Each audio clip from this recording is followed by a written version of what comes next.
বাংলাদেশের জার্সি পরার নাম নিলে ভাগ্য খোলে।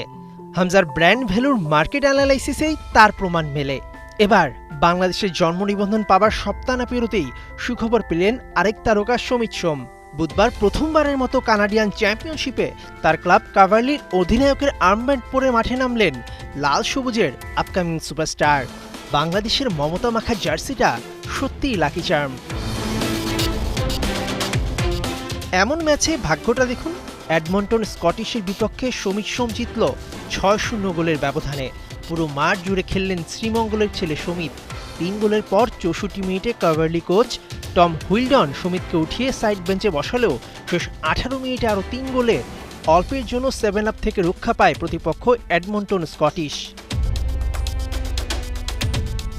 ৫ মে বাংলাদেশের পাসপোর্ট পেতে পারেন সমিত। তবে জুনের ১০ তারিখে ঢাকায় সিঙ্গাপুরের বিপক্ষে দেখা যাবে কিনা সেটা এখনও নিশ্চিত নয়। বাফুফে সর্বোচ্চ চেষ্টা করছে হামজা, সমিত, কিউবা মিচেল এই ট্রায়োকে ১০ জন খেলাতে। সঙ্গে ফামিদুলের খেলার বিগ চান্স তো আছেই।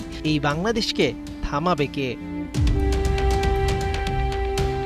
এদিকে হামজার দেশের মাটিতে অভিষেক ম্যাচের টিকিট নিয়ে আগ্রহের সীমা নেই বাংলাদেশের মানুষের। ১৮,৩০০ টিকিট অনলাইনে বিক্রি করবে বাফুফে। খেলাযোগ নিশ্চিত হয়েছে। টিকিটের প্রাইস সর্বনিম্ন ৩০০ থেকে ৪০০ টাকার মধ্যে রাখার চেষ্টা করছে ফুটবল ফেডারেশন। শুধু তাই নয়, আগামীতে টিকিট বিক্রি থেকে আর্থিকভাবে লাভবান হতে বিগ প্ল্যানিং আছে বাফুফের মার্কেটিং কমিটির। মেহেদী নাইম, ৭১।